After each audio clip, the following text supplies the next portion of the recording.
Sekarang ni mazhab aku lebih pada duit lah.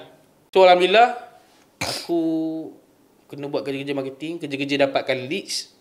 Dan aku ikut lah kata-kata abang marketer tu, nak buat video kena cakap macam ni, baru dapat leads yang macam ni. Okay, aku follow apa dia buat. And Alhamdulillah benda tu bagi result.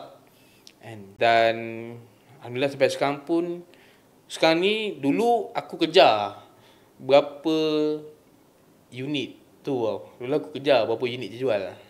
Sekarang ni aku kejar berapa komisen yang terjual.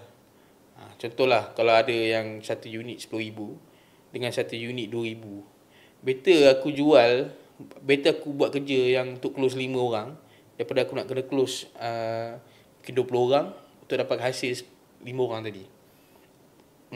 Aku lebih fikir macam tu lah. Sekarang ni mazhab aku lebih pada duit lah. So fokus on conversion lah.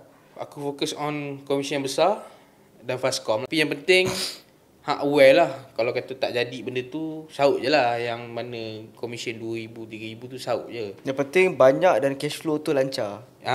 Cash flow tu kena jagalah.